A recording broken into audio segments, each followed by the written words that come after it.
The White Pyramid in Dahshur. What do we know about this mysterious structure? This is the least researched pyramid in Egypt, and our team had a favor to visit and research this ancient complex in the sands of Western Desert.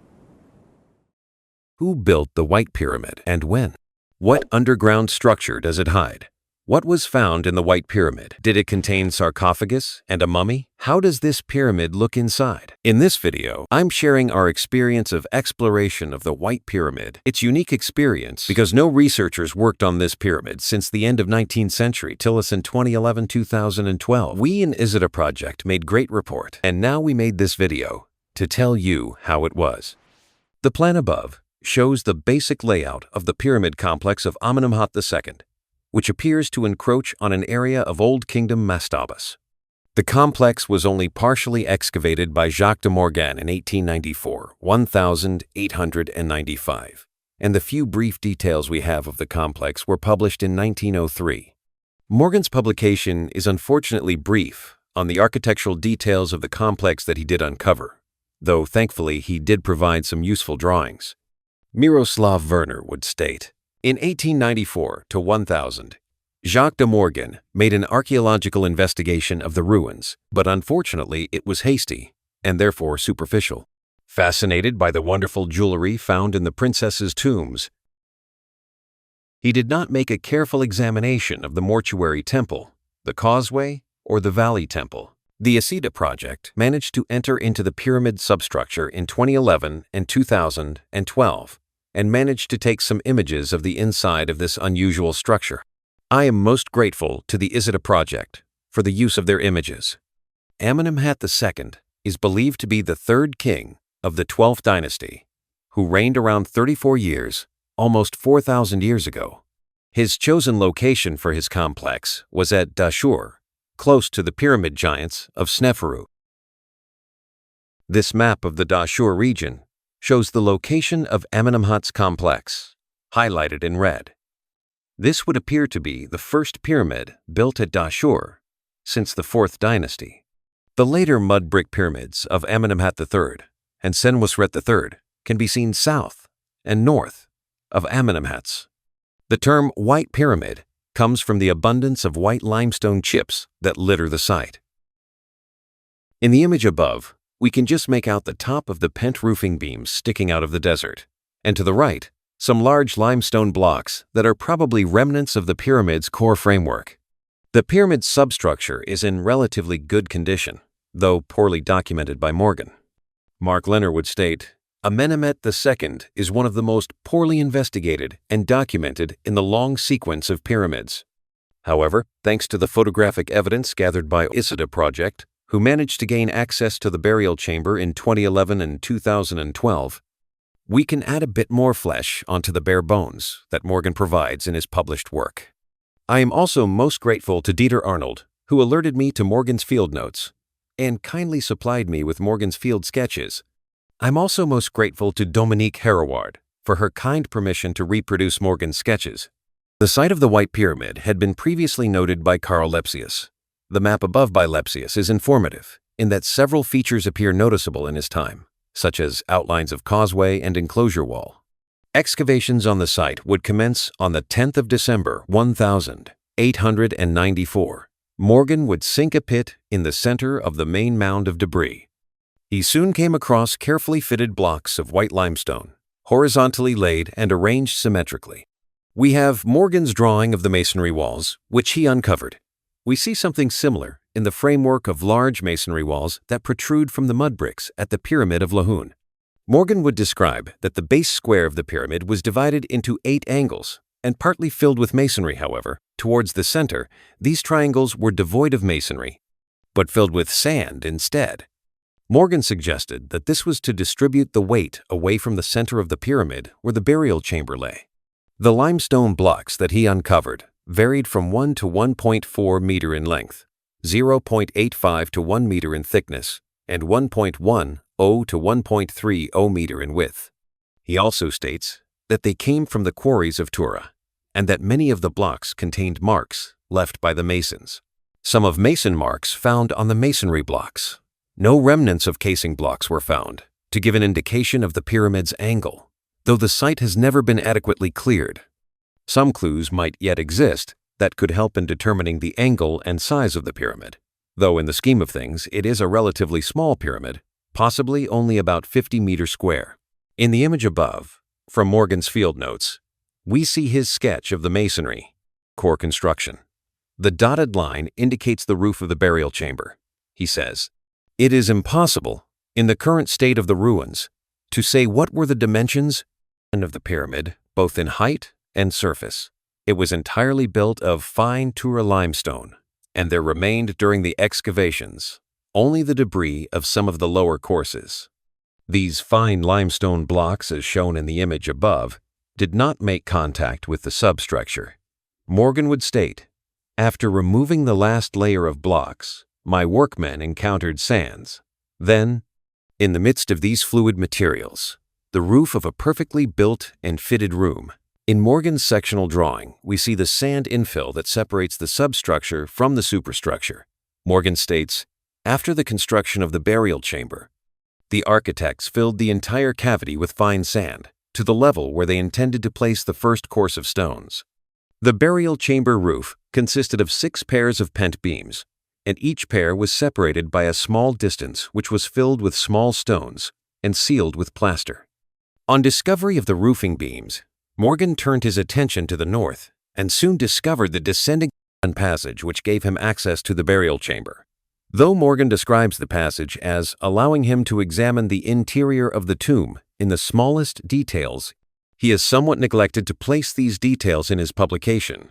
Indeed, his description of the substructure would hardly fill a page of text. We are therefore heavily reliant on his published drawings for information on the substructure. However, as we will see, the photographic evidence provided by the Osiris project highlights errors in Morgan's drawings. These have probably come about by his somewhat confusing field sketches and having to rely on his memory. When it came to creating his published drawings, above, we have an excellent artist's impression by Frank Monnier of the substructure, based on Morgan's published drawings. The remnant of the northern descending passage led to a short horizontal corridor that held 2 portculises. The first was a vertically lowered portcullis, while the second was a horizontal portcullis. Beyond these, the passage opened into the main chamber. On the west side of the chamber, a sarcophagus made of sandstone blocks was sunk into the floor of the chamber. In the impression above, a trench can be seen in the middle of the chamber floor. This gave access to a descending passage, which led to a level floor area that contained a pit in the floor. This lower passage mirrored the width of the upper passage. This trench appears to have been concealed with masonry that would have blended in with the floor of the main chamber. In the main chamber, 4 magazines are to be found, 2 in the south wall, and 1 each in the west and east walls.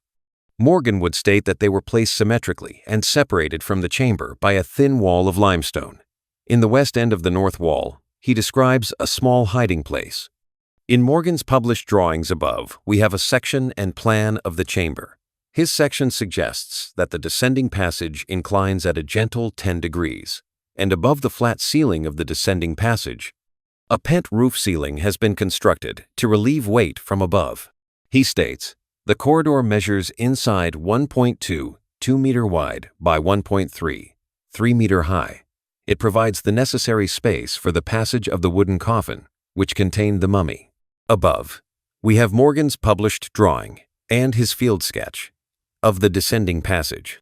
The height of 1.33 meter appears to be the vertical height of the passage, as another sketch shows it as vertical. At 10 degrees, the perpendicular height would be a slightly smaller 1.31 meter. One sketch suggests that the surviving floor length of the descending passage is about 11.25 meter. It is interesting to note that the pent relieving roof above the passage is somewhat narrower than the passage that it protects. Above the rock trench in which the passage was built, we see that he writes briquettes. Unfortunately, his brief report does not clarify what these are. Possible mud brick? Morgan maintains the same passage height on his scale drawing for the horizontal passage that leads to the main chamber. We see that the roofline of the passage is drawn as only slightly less than the roofline of the western magazine, which he gives as 1.5 meter high. However, There is a major discrepancy in this drawing and what the Osiris project photographs reveal. In the image above, we can see the horizontal passage enter into the main chamber in the bottom right-hand corner, and it is immediately apparent that the roofline of this passage is considerably lower than that of the Western magazine, which still has most of its closure stones still in place. As we will see, the height of the entrance turns out to be only 1.02 meter high. The image above was taken in 2011, and as you can see, the chamber is largely covered in debris. However, images taken in 2012 show significant digging in the areas of the sarcophagus and floor trench by persons unknown. When these images were taken, the only access to the chamber was through a breach in the ceiling at the east end. In the image above, another breach appears to have been started in the ceiling. In Morgan's day, he gained access through the descending passage, and he makes no mention of any breach in the ceiling. Unfortunately for us, he provides no detail on the condition of the chamber other than to say, the pyramid had been entirely covered by spoilers. They had exploded a part of the corridor, opened the sarcophagus, broken the partitions which formerly closed the rooms of the offerings. Nothing had escaped their investigations, and no object remained. The images show significant damage to parts of the chamber, but which are new and which are old would require careful scrutiny. To gain entry, one needs to be able to squeeze through a 28-centimeter gap between the large pent roofing beams and then be lowered by rope through the breach in the ceiling. This breach is disturbing. At first I thought that it might have happened during the Egyptian Revolution in 2011, but a source suggested to the Osiris project that it happened in 2007. I am led to believe that the tomb has now been sealed to prevent any further entry, possibly in 2015. In Morgan's field sketch above, we can see that he gives a height for the entrance at 1.02 meter, which is some 48 centimeter lower than the West magazine at 1.50 meter. This is in error. We can also glean from the sketch above that the East magazine is 1.47 meter high, that the height of the chamber is 2.17 meter, and width at the ceiling 2.93 meter. The impression above will give a rough idea of the tomb's layout. Portculises are in the closed position, and I have reduced the height of the horizontal passage to 1.02 meter or 2 cubits. Where visible, in the images I hold, I have highlighted the joint lines in the main chamber, debris preventing observation of the lower wall course. From Morgan's sketches and the images available, we appear to have 3 wall courses that make up the chamber above floor level. The first two, 75 centimeter high, with the top course being 67 centimeter, for a total of 2.17 meter. The Osiris project obtained measures for the top course on the south wall, which gave a chamber length of 7.32 meter or 14 cubits. In this 2011 image of the entrance, Osiris measured the width of the lintel above as 1.56 meter or 3 cubits. This would appear to be the width of the unlined horizontal passage. On the right, we can see some of the surviving wall lining, some 17 centimeter thick, whereas on the left, the lining appears robbed, with the lintel receiving no support on this side. 2 wall linings of 17 centimeter thickness would leave a remaining width of 1.22 meter, which would agree with the width of the descending passage. However, there are possible indications that the passage may originally have been only 2 cubits wide, therefore matching the height of the entrance. This view just inside the entrance shows a strange recessed area on the ceiling. Just in view on the right is the damaged edge of the wall lining, the end of which we saw in the previous image, and behind that, we can make out the opening for the horizontal portcullis. On the west wall, the lining appears to have been removed, but is it possible that the lines on the ceiling denoted the original thickness of the wall lining? Was some modification carried out to increase the width of the passage? Could this explain why the pent ceiling above the descending passage is somewhat narrower than the passage below? Was the whole passage widened at some stage? I have no measures for the lines we see on the ceiling, and the distortion on the images can be misleading, but the appearance is that the unlined horizontal passage may have been 3 cubits wide, with original wall linings half a cubit thick, leaving us with a square passage of 2 cubits. Alternatively, was the ceiling required to be shaved down a bit to provide clearance for a large item on its way to the chamber? In this view, we are looking into the housing in which the horizontal portcullis was stored, when in the open position. Morgan's sketches suggest that this housing is 1.91 meter deep and 68 centimeter wide. However, it's not clear from his sketch if this 1.91 meter measure was taken from the lined or unlined part of the passage, so 17 centimeter may have to come off that.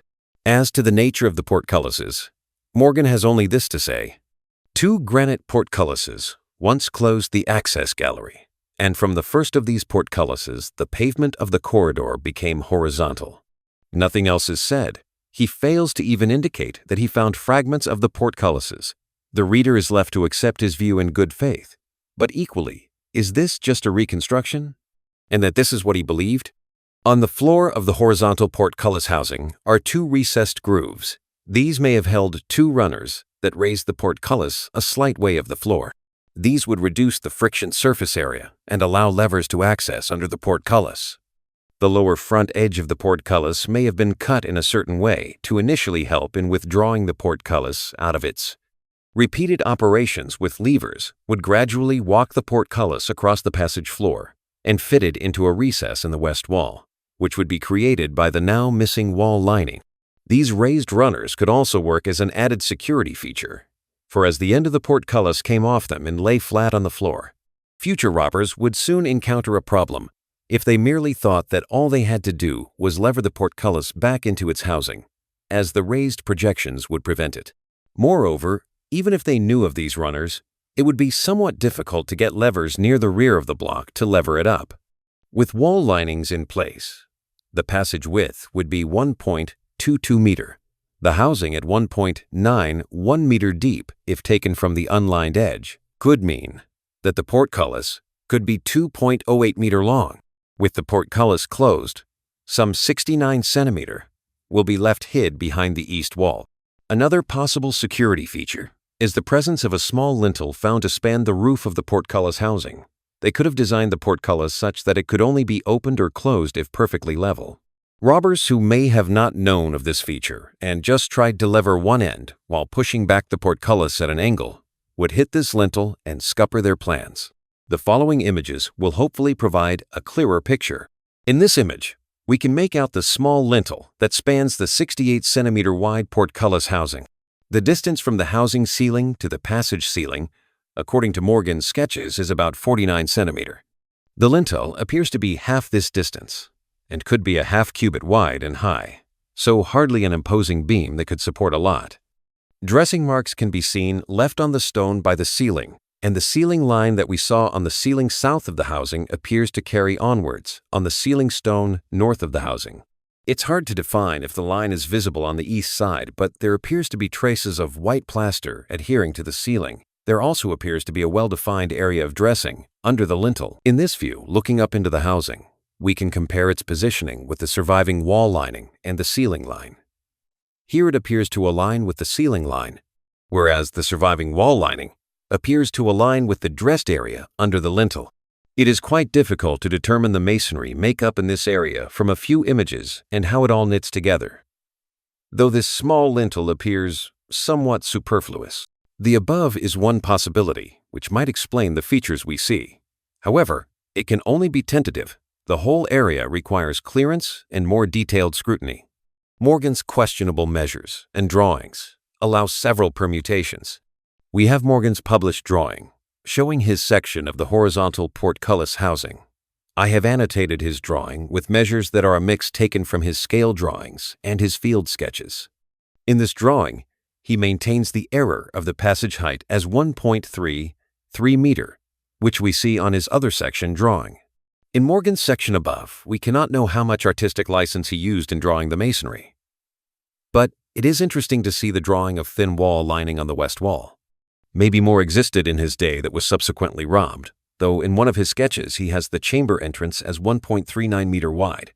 This agrees with the Isida measure, suggesting that this lining that would have supported the lintel was also missing in his day. The 1.22 meter width he gives for the passage must therefore be between the wall linings, as the entrance lintel at 1.56 meter wide is supported on east wall by a 17 centimeter thick wall lining. If we allow the same thickness for the missing lining on the west wall, we obtain a passage width of 1.22 meter. The lintel he shows as extending into the ceiling masonry and aligned with the passage, whereas the photographs suggest that the lintel protrudes more into the passage. Above, we see the ceiling stone at the top of the image, which contains the lintel. Behind it, we appear to have a void. The passage east wall can be clearly seen to extend upwards. One would be forgiven for thinking that this was the vertical portcullis housing, but this cannot be, as his drawing and sketches show the vertical portcullis to be over a meter further north, and it probably resides behind the stone in the background. The void that we are looking at is probably a collapsed ceiling stone. With wall linings removed, little will support it other than mortar. Any future excavations would need to shore up this passage. So how do we explain the strange masonry makeup of this passage? Granted, we have little data to go on, but I suspect that what we are looking at is a passage inside a passage, and hopefully the following images might explain what we see. In this view, looking at the main chamber's north wall, we see the three courses that make up the wall, and the surviving east wall lining stone, supporting the lintel above the entrance. The wall linings and the ceiling stones that rested on them would form a distinct passage, and this in turn would be supported by the thick floor stones which rested on ledges of the trench. These floor stones of the upper passage became the ceiling of the lower passage. This double-decker passage arrangement would be protected by the larger masonry that formed the walls of the chamber, and protecting the lower passages. This larger surrounding masonry would extend northwards to join with the descending passage. Inside this void, left for the upper and lower passages, thick floor stones would be fitted on the ledges left in the trench, and on this floor the upper passage, consisting of the wall linings and their ceiling blocks, would be fitted, along with the small lintel that spans the horizontal portcullis housing. In this view, we see part of the large masonry construction that would protect the lower passages. With the floor blocks laid on the ledges, construction of the upper passage could commence, a sort of smaller passage built inside a larger passage. In this view, the yellow stones are the masonry that constitutes the upper passage. The small lintel stone that spans the horizontal portcullis housing probably went no higher than what is shown above. It merely rested into cutouts provided for it in the ceiling stones next to it, with its upper surface flush with them, the top of the portcullis housing being bridged with the larger surrounding masonry. In this view, the upper passage has been completed, and then the larger surrounding masonry is laid on top to protect it. This sequence best explains what we see today. However, it can only be tentative, as we know so little about this passage. Morgan omits any description of this passage, other than it held 2 granite portcullises. He makes no mention of wall linings, the lines on the ceiling, the grooves on the portcullis floor, etc. To be kept in mind also is the possibility that originally the wall linings may have been thicker at half a cubit each, giving us a square passage of 2 cubits. In this image, taken in December 2012, we can see that persons unknown have excavated in the area of the trench and chamber entrance. We can see what appears to be a ledge left for the floor stones. Unfortunately, we have no camera shot from the opposite direction to see if a ledge exists on the east wall. Though Morgan's section shows intact flooring in place, we do not know if this is artistic license and a reconstruction of how he envisages the floor to be like originally. The image above clearly shows that flooring is missing from the passage, and it might be the case that no flooring exists along its length. If this is the case, it would appear that the only thing keeping the lintel and wall lining in place are the tenacious properties of ancient Egyptian mortar. In this view, we can see a thick surviving floor stone against the south wall of the main chamber. Beneath this, we have what appears to be well-fitted but less thick masonry. Though the debris sloping out of the entrance passage obscures a lot of the trench, we do appear to have a clean vertical face surviving on the west side of the trench. Unfortunately, we have no images from the other side to show the east side of the trench. The chamber floor level is easily visible, even with the missing chamber floor stones. A dusty ledge can be seen, probably left as the masons did the final smoothing of the chamber walls. In this view, looking down into the trench, we can still see what appears to be a considerable amount of well-fitted masonry against the chamber's south wall, and a possible hole in the floor of the trench. This is somewhat at odds with Morgan's drawings where he shows the trench devoid of masonry. We do not know if the ledge carried on across the trench, or if the trench was simply filled with masonry after whatever was deposited in the lower passage. One would have thought that the masons would have fitted an irregular chamber floor over the trench to disguise its presence. Having a regular row of floor stones matching the entrance passage's width would only raise the interests of robbers. In the view above, I have reconstructed how the missing wall lining and floor stone may have originally looked. From Morgan's published scale drawings, he suggests that the passage floor stones are about 60 centimeter thick. For comparison, the first course above the floor level would be 75 centimeter high, and as the entrance is 102 centimeter high, the distance between the next course line and the top of the entrance is 27 centimeter. I highlight some of the issues which are apparent from Morgan's published drawings and his sketches. The shaded green area denotes the lower passage height of 1.02 meter, and the dimensions are the best guess I can obtain from Morgan's drawings and sketches. In Morgan's sketch above, we see that he gives a height of 222 centimeter for the south wall of the trench and 258 centimeter from the chamber floor to the inclined floor of the trench at north wall. He could not measure the south wall due to the masonry, but only infer it by trigonometry. However, his published drawing above is at odds with his sketch. In his published drawing, the dimensions 222 and 258 appear more related to the position I have placed them. The 25 the eighth of may be the distance between the two passage floors, or the end of the inclined floor, where in one of his sketches he shows a small step of 7.5 centimeter. It might be possible that the distance between the two level floors was intended to be 5 cubits. Though Morgan's published drawings look impressive and detailed, they are clearly at odds with the photographic evidence. For example, he places a single large lintel stone above the chamber entrance, when what we should have is a small lintel from the true height of the passage shown in green to the level that equates to the top of the west magazine. This small lintel is then protected by the top masonry course of the chamber.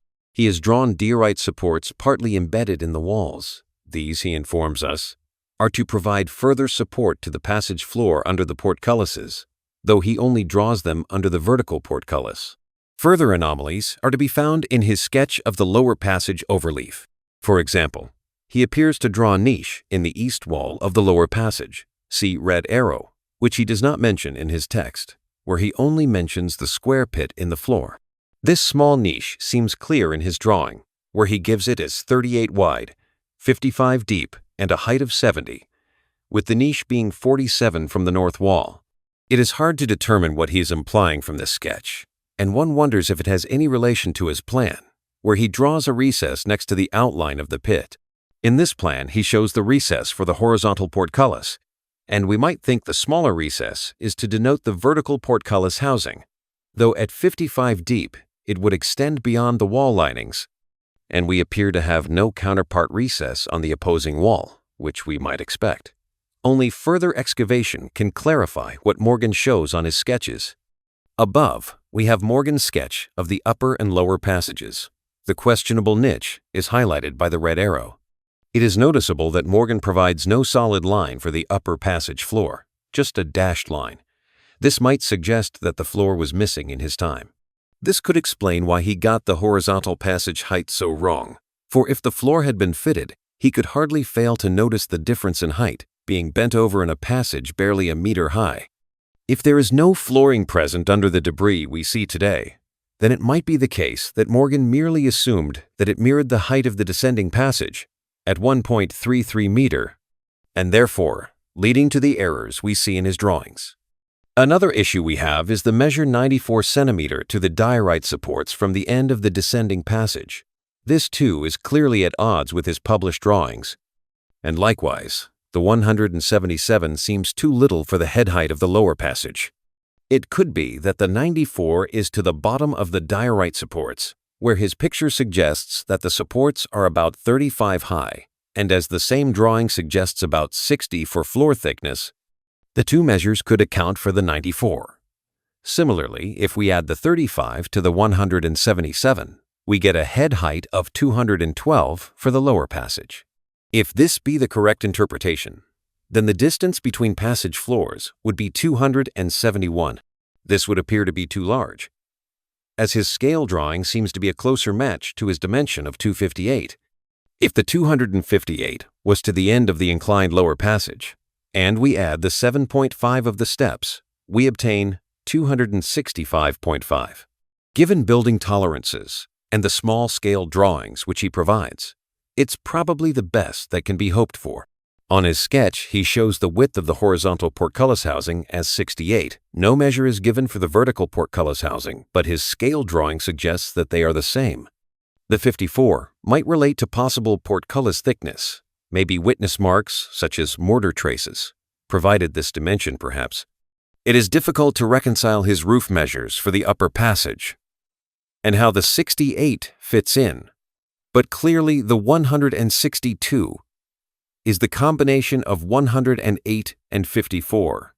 Added to the 155, we have a total of 317, which appears to mirror the lower passage floor, which he also gives as 317, or a possible 6 cubits. His measure for the height of the vertical portcullis housing is interesting, in that at 132, it is somewhat less than the vertical height of the descending passage at 133. This would lead to the strange situation where any robbers coming across this portcullis could clearly see the top of it. One would have thought they would have taken care to conceal the height of the portcullis from any robbers. This could be rectified by having the portcullis, when stored in its housing, to be higher than its housing and protruding below the ceiling line some distance. But this runs the risk of reducing the head height at this junction even further and causing an obstacle to large funerary items. As I have already reduced the height of the horizontal passage to 102, any further reduction might hinder the introduction of a wooden coffin, for example. The sketch shows the pit in the lower chamber to be a fairly square 89 centimeter. Its construction might be similar to the sarcophagus in being constructed of individual slabs of masonry, though the sketch shows the measure 122. If we combine the measures by the pit, the width becomes slightly more at 127. You can see the measurements were not made properly, and even plan of underground structure was not made correct way. We don't know why, but this researches had a pace in the end of 19th century, too long ago.